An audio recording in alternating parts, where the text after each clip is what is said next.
और चलिए आगे बढ़ते हैं और अब बात करेंगे भारत के बढ़ते दबदबे की। दरअसल अमेरिका और भारत के बीच एक नई ट्रेड डील हुई है जिसे दोनों देशों के रिश्तों के लिए काफी अहम माना जा रहा है। अमेरिकी राष्ट्रपति ट्रंप ने भारतीय सामानों पर लगने वाला आयात शुल्क यानी कि टैरिफ 50% से घटाकर अब 18% कर दिया है। इससे पहले भारत के उत्पादों पर बहुत ज्यादा टैक्स लग रहा था जिससे भारतीय निर्यातकों को काफी नुकसान भी हो रहा था।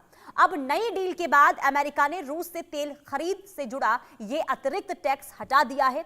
इसके बाद भारतीय उत्पादों पर सिर्फ और सिर्फ अब 18% का टैरिफ ही लगेगा। कुल मिलाकर देखिए ये भारत के लिए बहुत बड़ी जीत मानी जा रही है, लेकिन दूसरे देशों के मुकाबले भारत की स्थिति बहुत ज्यादा अब पहले से मजबूत हो गई है। अब देखिए इस नए फैसले के बाद भारत की स्थिति कई देशों से बेहतर हो गई है।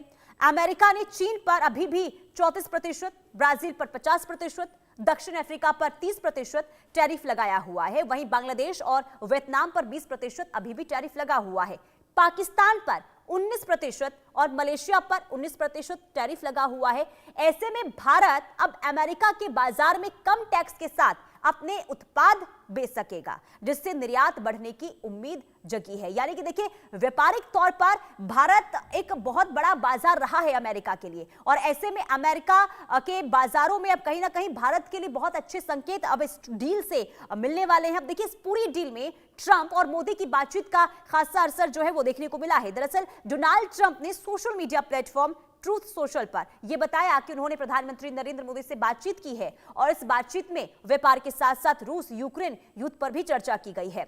वहीं प्रधानमंत्री मोदी ने ट्रंप के फैसले का स्वागत किया है। उन्होंने ये कहा कि इससे मेड इन इंडिया उत्पादों को बड़ा फायदा मिलने वाला है और कम टैरिफ के कारण भारतीय कंपनियां अमेरिका में ज्यादा से ज्यादा प्रतिस्पर्धी बनेगी और रोजगार के नए मौके भी मिलेंगे। कुल मिलाकर ये ट्रेड डील भारत की अर्थव्यवस्था, निर्यात और वैश्विक व्यापार में उसकी भूमिका को मजबूत करने की दिशा में एक बड़ा कदम माना जा रहा है। और इसके आने वाले दिनों में अगर हम समझे तो कई ऐसे सेक्टर हैं जिसमें काफी बड़ा असर इस ट्रेड डील के बाद देखने को मिलेगा। लेकिन टैरिफ कम होने से भारत को बड़ा फायदा मिलेगा कैसे, देखिए ये तो अभी तय है, क्योंकि देखिए भारतीय सामानों पर जो टैरिफ 25 से घटकर अब 18% हो गई है। इससे अमेरिका बाजारों में भारत का जो सामान है वो सीधे तौर पर अब सस्ता हो जाएगा। अमेरिका में भारतीय सामानों का जो निर्यात है वो पहले से ज्यादा बढ़ जाएगा, जो बीते कई दिनों से कम देखने को मिल रहा था ज्यादा टैरिफ के कारण। टेक्सटाइल, ज्वेलरी, केमिकल का अमेरिका में सबसे ज्यादा निर्यात होता है, जिससे भारतीय कंपनियों के मार्जिन में इससे सुधार होगा। जब अमेरिका में निर्यात बढ़ेगा तो प्रोडक्शन बढ़ने से लोगों को रोजगार भी मिलेगा, जिससे भारत के विकास की रफ्तार तेजी से होगी। साथ ही अमेरिकी टैरिफ घटने से चीन, पाकिस्तान, बांग्लादेश से बेहतर व्यापार स्थिति में भारत है, जिससे तीनों पड़ोसी के मुकाबले भारतीय प्रोडक्ट की मांग में बढ़ोतरी तय मानी जा रही है। ट्रंप ने भारत पर टैरिफ क्यों कम किया? क्या भारत के साथ ईयू की डील से ट्रंप बैकफुट पर आ गए हैं?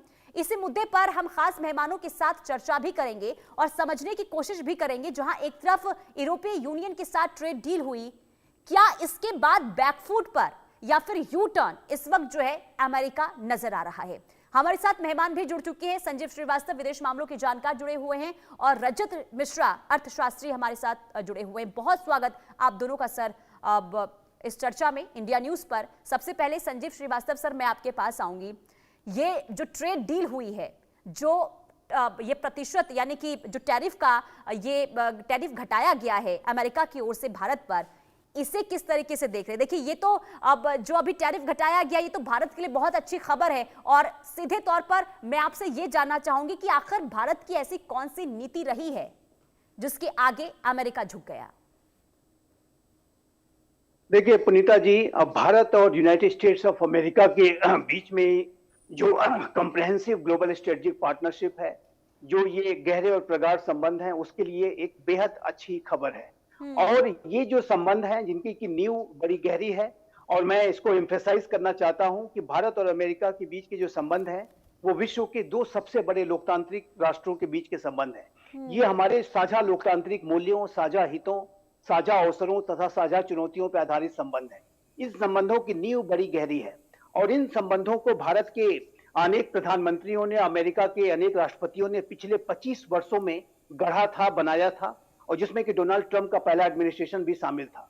तो ऐसे संबंधों की जिसमें की नींव इतनी बड़ी और महत्वपूर्ण है, और जैसे कि प्रेसिडेंट ओबामा ने कहा था कि ये भारत और अमेरिका के संबंध 21वीं सदी को डिफाइन करने वाली सबसे महत्वपूर्ण पार्टनरशिप्स में एक है। तो ऐसे संबंधों को ट्रंप प्रशासन का जो दूसरा कार्यकाल भी बहुत लंबे समय तक इग्नोर करके नहीं चल सकता था।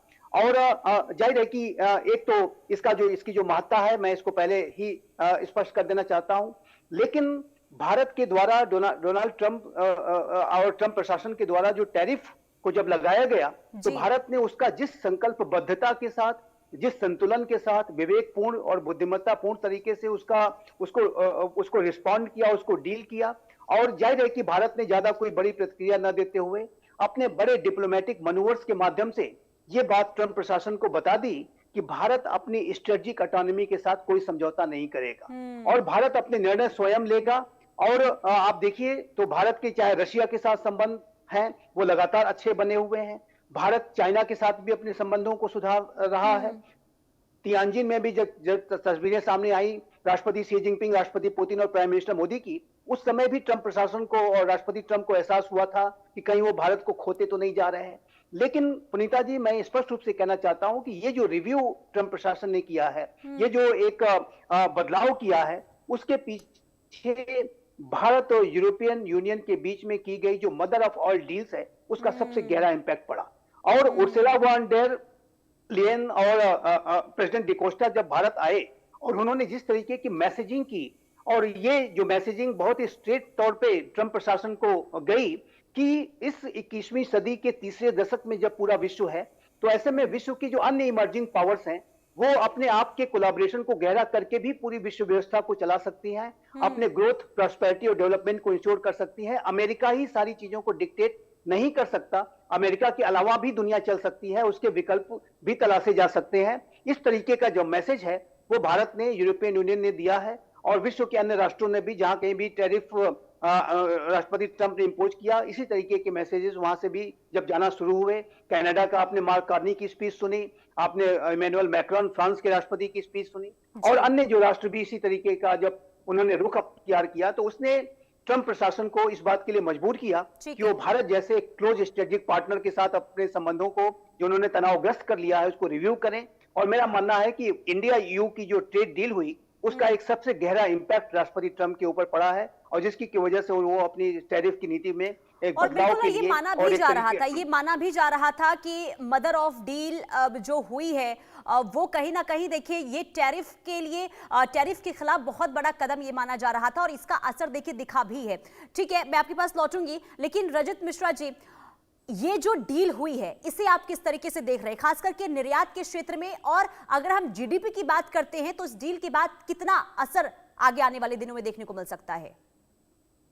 पुनीता जी, जो सेक्टर्स की बात हो रही है जीडीपी के केस में, वैसे सेक्टर्स जो लेबर इंटेंसिव हैं, उन पर ज्यादा फर्क पड़ेगा। जैसे टेक्सटाइल होता है, लेदर है, कार्पेट है, जेम्स एंड ज्वेलरी है, रेडीमेड जो कपड़े होते हैं उनका है, साथ ही जो सी फूड है, मछलियां हैं, कुछ श्रिम्प्स हैं, ये जो सारे सेक्टर्स हैं, ये नॉर्मली इंडिया के केस में लेबर इंटेंसिव सेक्टर हैं। तो अगर इनका एक्सपोर्ट बढ़ता है तो ओवरऑल एम्प्लॉयमेंट के केस में भी काफी फर्क पड़ेगा। और उससे एक जो समस्या हमने बजट के टाइम पे फेस की थी अभी रिसेंटली, वो ये थी कि परचेजिंग पावर बढ़ने में इश्यू आ रहा था, जो भी बजट आया है उसमें। तो अगर सपोज ये एक्सपोर्ट बढ़ता है इन पर्टिकुलर सेक्टर्स में, तो चूंकि ये लेबर इंटेंसिव हैं, तो ज्यादा से ज्यादा लोगों के पास, उनके हाथ पे पैसा जाएगा, और वो पैसा अगर खर्च करेंगे तो वो इकोनॉमी का जो पहिया है, जो कभी थोड़ा सा स्लो हो सकता था, वो वापस से चलेगा, और ये एक इंपॉर्टेंट फैक्टर रहेगा। इसीलिए शेयर मार्केट भी इस चीज को लेके काफी खुश है, और ओवरऑल जीडीपी के सेंस में डेफिनेटली थोड़ा बेनिफिट तो होगा ही होगा। बिल्कुल। और देखिए, अच्छी खबर ये भी आई रजत जी, क्योंकि शेयर बाजार में जबरदस्त उछाल इस डील के बाद देखने को मिली है, और कहीं ना कहीं निवेशकों के लिए बहुत अच्छे संकेत हैं ये। जी पुनीता जी, देखिए क्या है, रुपीज डाउन चल रहा था यूएस के कंपैरिजन में, तो इसलिए यूएस डॉलर के कंपैरिजन में, तो इसलिए यहां से एफपीआई का आउटफ्लो भी बढ़ा था रिसेंटली, बिकॉज अनस्टेबिलिटी बहुत ज्यादा थी, तो श्योरिटी नहीं थी कि क्या होगा, टैरिफ बढ़ भी सकते हैं या कोई और चैलेंजेस आ सकते हैं। लेकिन ये डील के बाद एटलीस्ट एक स्टेबिलिटी आएगी, और आगे के लिए, इस पर्टिकुलर साल के लिए, अगर लोगों के दिमाग में, जो इन्वेस्टर्स हैं, वो यूएस के हों या बाहर के इन्वेस्टर्स भी हों, वो एक स्टेबिलिटी देख पाएंगे कि इंडिया का जो बाजार है वो एक स्टेबल और और आगे ग्रो करने वाला बाजार है, तो वहां पर बाहर से इन्वेस्टमेंट और ज्यादा आएगा और एफपीआई भी ज्यादा आएंगे। ये भी एक बड़ा रीजन है कि शेयर मार्केट इसको पॉजिटिव सेंस में ले रहा है, क्योंकि वो अपनी ग्रोथ को इस साल आगे देख सकता है।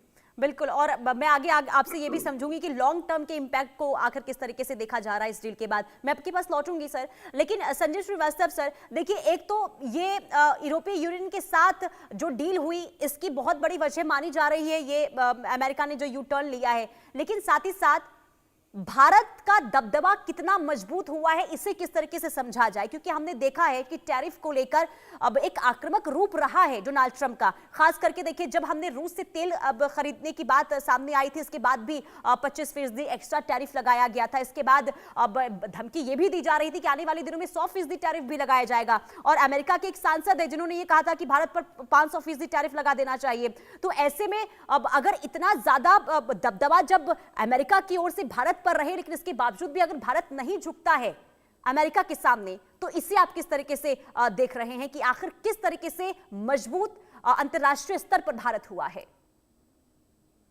देखिए पुनीता जी, आपने बहुत अच्छा प्रश्न किया है। देखिए, कोई भी जब आपदा आती है तो वो चाहे वो कोई व्यक्ति हो, कोई नेता हो, कोई राष्ट्र हो, कोई समाज हो, उसका जो मूल चरित्र है वो उभर करके सामने आता है। और जब राष्ट्रपति डोनाल्ड ट्रंप ने अपनी जो नकारात्मकता को उन्होंने अपने सेकेंड टर्म में दिखाना शुरू किया, तो उसको डील करने के लिए भारत ने जो संकल्पबद्धता दिखाई है, जो सूझबूझ दिखाई है, जो विवेक दिखाया है, जो साहस दिखाया है, उससे जाहिर है कि भारत की जो छवि है पूरे अंतर्राष्ट्रीय समुदाय में बहुत ही बेहतर हुई है। और भारत ने अपनी पूरी विदेश नीति, रक्षा नीति, आर्थिक नीति में जो स्ट्रेटेजिक ऑटोनॉमी को जो भारत एक्सरसाइज करता है, यानी कि भारत अपने राष्ट्रीय हितों को सर्वोपरि रखते हुए निर्णय लेता है, बिना किसी दबाव में आकर के कोई निर्णय लेता है, और जाहिर किसी के सामने भारत झुकता नहीं है।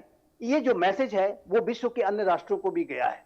और अब आप देखिए तो चाहे वो यूरोपीय नेता हो, चाहे वो कनाडा के प्रधानमंत्री मार्क कार्नी हो, वो सभी अब इसी तरीके की भाषा में अब वो बात कर रहे हैं कि वो अपने निर्णय स्वयं लेंगे। वो स्ट्रेटेजिक ऑटोनॉमी की अब बातें करना उन्होंने शुरू किया है। तो ये जो भारत के द्वारा जो एक संकल्पबद्धता दिखाई गई, एक जो एक डिटर्मिनेशन दिखाया गया डोनाल्ड ट्रंप के एग्रेशन के विरुद्ध, उसने पूरे विश्व को भी एक मैसेज दिया कि अमेरिका के और ट्रंप प्रशासन के एग्रेशन का मुकाबला इस तरीके से भी किया जा सकता है कि उसको एक सूझबूझ तरीके से और संकल्प तरीके से और साहस के साथ उसे डील किया जा सकता है, उस पर विजय पाई जा सकती है। तो मेरा मानना है कि ये भारत की एक बहुत बड़ी कूटनीतिक विजय है। भारत की सरकार इसके लिए बहुत बहुत बधाई की पात्र है। प्राइम मिनिस्टर मोदी का जो नेतृत्व है, जो उनका जो विजनरी, सूझबूझ भरा, ज्यादा कुछ न कहते हुए बड़े सूझबूझ तरीके से अपने डिप्लोमेटिक मनूवर्स के माध्यम से जो मैसेजेस उन्होंने दिए, उसका एक गहरा असर पड़ा है कि आज भारत और यूनाइटेड स्टेट्स ऑफ अमेरिका के बीच में एक जो बड़ा तनाव पैदा हो गया था वो अब दूर हुआ है। और देखिए, एक बात मैं स्पष्ट रूप से कहना चाहता हूं कि यूनाइटेड स्टेट्स ऑफ अमेरिका की जो इकोनॉमी है वो विश्व की जाहिर है कि सबसे बड़ी इकोनॉमी है। भारत विश्व की सबसे तेज गति से बढ़ती हुई मेजर इकोनॉमी है, और दोनों ही देशों के बीच में अपार संभावनाएं मौजूद हैं। और वो जो अनटैप्ड पोटेंशियल्स हैं उसको अगर हमें टैप करना है और हमें $500 बिलियन का जो अपने बायलैटरल ट्रेड को 2030 तक ले जाने का लक्ष्य हासिल करना है, तो हमें साथ मिलकर के काम करना पड़ेगा। और भारत और यूनाइटेड स्टेट्स ऑफ अमेरिका जैसी जो विश्व के दो सबसे बड़े लोकतांत्रिक राष्ट्र जब सहमतियां दिखाते हैं, जब साथ में आकर के अपने बातों को रखते हैं और अपने प्रयासों को करते हैं, तो इसका मैसेज पूरे विश्व भर में अच्छा जाता है। और ये जाहिर है कि बाजार के जो सेंटिमेंट्स आप देख रहे हैं बहुत सी उत्साहजनक सेंटिमेंट्स हैं, क्योंकि अमेरिका एक सबसे बड़ा जो एक्सपोर्ट डेस्टिनेशन के तौर पर हमारे अनेक सेक्टर के उत्पादों के लिए है। तो ऐसे में ये जो उत्साह है बहुत स्वाभाविक है, और अनेक व्यापारी जिनको की बाधाएं आ रही थी, उनकी बाधाएं दूर हुई हैं, उनके लिए एक सेलिब्रेशन का दिन भी है। तो ये मेरा ऐसा मानना है कि आने वाला जो भविष्य है, सर अमेरिका भी ये समझ गया था कि अगर भारत के साथ इस तरीके से तलखी रही, अगर रिश्ते सही नहीं रहे, तो हो सकता है कि आने वाले दिनों में ये अमेरिका के लिए बेहतर नहीं होगा। और इसके पीछे वजह ये भी मानी जा रही है कि अब जो डोनाल्ड ट्रंप हैं वो जो अडिग थे टैरिफ को लेकर, उससे वो पीछे हटते हुए नजर आए। लेकिन रजत मिश्रा जी, अब ये जो शेयर बाजार में उछाल अभी देखने को मिल रहा है, सेंसेक्स हो गया, निफ्टी हो गया, वो जबरदस्त बढ़ोतरी इस वक्त करता हुआ नजर आ रहा है। लॉन्ग टर्म के लिहाज से जरा इसे समझाइए कि ये कितना फायदेमंद साबित हो सकता है। देखिए पुनीता जी, लॉन्ग टर्म के सिनेरियो में सेक्टर स्पेसिफिक जो हमने बात की है वहां पर डेफिनेटली बहुत ज्यादा बेनिफिट मिलेगा। लेकिन अगर आप ट्रम्प का ट्वीट पढ़ेंगे तो उन्होंने वो भी मेंशन किया हुआ है कि $500 बिलियन का अलग अलग प्रोडक्ट्स, जिसमें एनर्जी, एग्रीकल्चर के प्रोडक्ट्स हैं, इसके अलावा टेक्नोलॉजी है, ये भी भारत ने अमेरिका से लेना एक्सेप्ट कर लिया है। अगर ये पर्टिकुलर चीज होती है, जो ट्रम्प हालांकि एक्सरेट करते हैं बहुत बार बहुत सारी चीजों को, लेकिन अगर ये होता है तो हमें कुछ जगहों पर चैलेंज फेस करना पड़ सकता है। बिकॉज ट्रम्प ये चाह रहे हैं कि वेनेजुएला में जब उन्होंने कंट्रोल कर लिया है तो उसके बाद यूएस और वेनेजुएला से जो ऑयल निकलता है वो फ्यूल भी सारी कंट्रीज लें, और इसके लिए उनको इंडिया एक बहुत अच्छा मार्केट दिख रहा है। उन्होंने साथ में जो 25% जो पेनल्टी है वो हटाई है, उसका ये भी है कि रशिया से ऑयल लेना आपको बंद करना पड़ेगा, जिसमें हमने काफी ज्यादा गिरावट देखी भी। तो अगर इस तरह की चीजें पुश होती हैं तो फ्यूल के जो प्राइसेस हैं वो बढ़ सकते हैं। और अगर एग्रीकल्चर प्रोडक्ट्स वहां से अमेरिका से एक्सपोर्ट होते हैं और अमेरिका इंडिया में इंपोर्ट कर लिए जाते हैं, तो ये एक ऐसा सेक्टर है जो अगेन प्रॉब्लम क्रिएट कर सकता है। तो लॉन्ग टर्म के सेंस में हमें सेक्टर वाइज ही देखना पड़ेगा। ओवरऑल सेंस में डेफिनेटली बेहतर होगा क्योंकि एक स्टेबिलिटी आएगी ओवरऑल ट्रेड के सेंस में।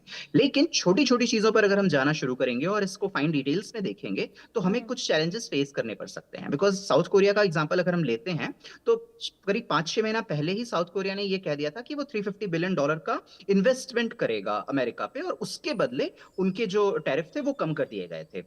लेकिन बार बार साउथ कोरिया को वापस से ट्रम्प इस चीज की धमकी देते हैं। अभी एक हफ्ते पहले फिर उन्होंने धमकी दी थी। तो इस तरह से मतलब प्रॉमिस करने के बाद भी ट्रम्प की जो धमकी देने वाली स्ट्रेटेजी है वो कंटिन्यू है अपने फ्रेंडली नेशंस के साथ भी।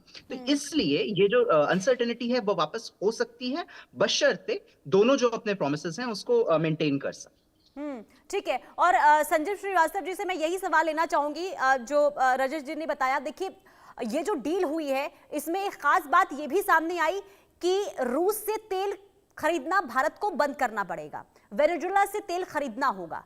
तो ये जो बात अमेरिका की तरफ से रखी गई है सर, इसे जरा समझाइए। क्योंकि देखिए, अगर हम रूस की और भारत की बात करते हैं तो संबंध बहुत ज्यादा पुराने भी हैं और बेहतर भी रहे, और हमने देखा है कि रक्षा क्षेत्र में किस तरीके से रूस जो है भारत के साथ व्यापार करता रहा है, समझौते कितने बड़े स्तर पर हुए हैं। ऐसे में अगर भारत रूस से तेल खरीदना बंद करता है तो आगे आने वाले दिनों में आप क्या देख रहे हैं? रूस के साथ क्या संबंध होंगे? क्या भारत वाकई में ये कदम उठाएगा और रूस से तेल खरीदना बंद कर पाएगा?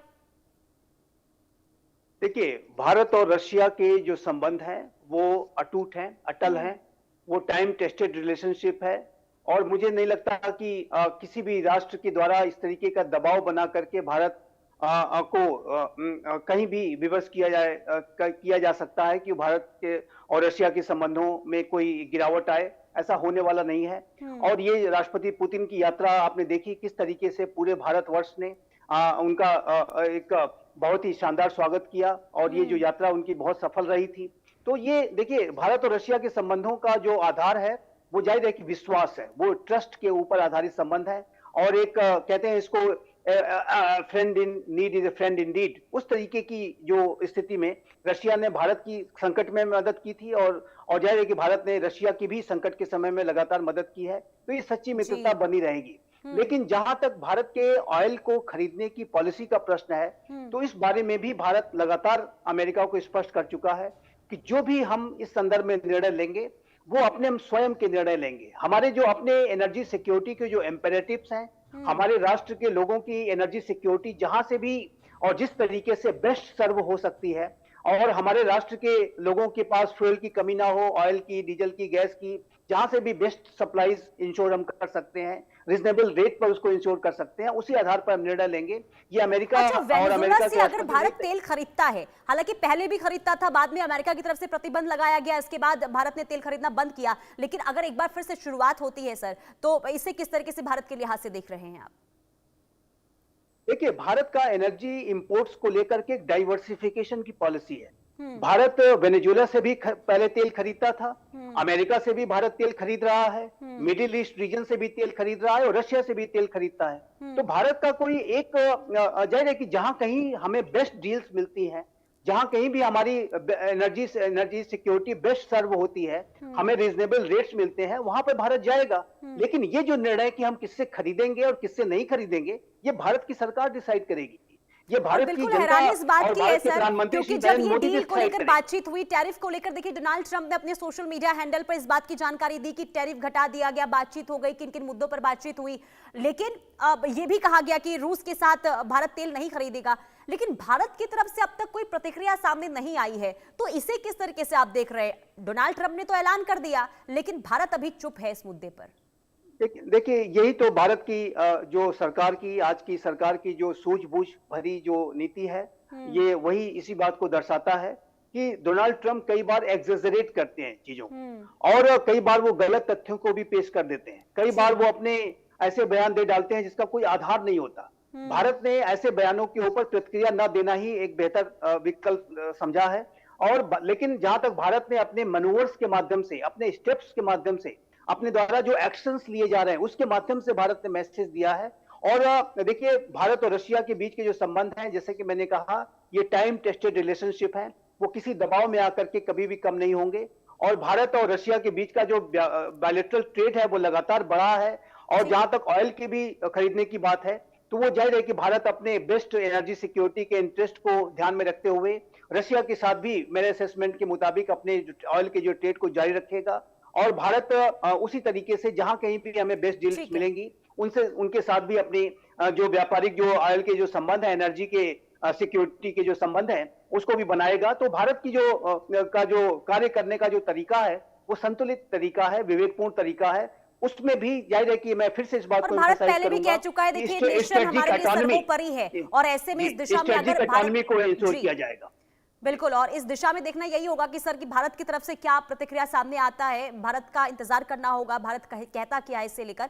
लेकिन रजत जी, एक छोटा सा मैं आपसे सवाल जानना चाहूंगी। ये जो डील हुई है, इसे अगर हम आर्थिक तौर पर देखें तो आने वाले दिनों में अगर हम सिर्फ 5 साल की बात करते हैं, तो 5 सालों में भारत की स्थिति अब कितनी बेहतर होती हुई नजर आएगी? आगे के सेंस में अगर आप बात करेंगे तो वही देखिए, सबसे इंपॉर्टेंट बात यह है कि यूएस के ईयू के साथ जो डील हुई है वो अगले साल तक पूरी तरह से फाइनलाइज हो जाएगी और उसका प्रॉपर इंप्लीमेंटेशन स्टार्ट हो जाएगा। साथ ही भारत ने और भी कंट्रीज के साथ, जिसमें न्यूजीलैंड है, ओमान है, यूके है, इनके साथ भी डील साइन की है। इसमें ही अगर यूएसए की डील भी ऐड कर ली जाती है और अगर हम चाइना +1 की जो पॉलिसी है वर्ल्ड की, उसको प्रॉपर यूटिलाइज कर पाते हैं, जो ये कम टैरिफ है उसके अंतर्गत, तो आगे आने वाले 5 साल हमारे लिए बहुत ज्यादा इंपॉर्टेंट हो सकते हैं। बिकॉज यही वो टाइम है जिसमें हमें अपनी जीडीपी की ग्रोथ रेट को कोशिश करना है कि एटलीस्ट वो डबल डिजिट तक टच कर सके, पहली बात। और अगर हम 2047 के विकसित भारत के लक्ष्य को लेकर चल रहे हैं तो उसके लिए भी बहुत आवश्यक है कि ये जीडीपी ग्रोथ मेंटेन की जा सके अलोंग विद ऐसे सेक्टर्स जो लेबर इंटेंसिव हैं, यानी कि ज्यादा से ज्यादा लोगों को काम मिल सके, जो एम्प्लॉयमेंट के चैलेंजेस है उसे भी फुलफिल किया जा सके, उसे भी क्लियर किया जा सके। तो अब जी ठीक है, बहुत शुक्रिया सर। समय इतने की इजाजत देता है। बहुत शुक्रिया आप दोनों का।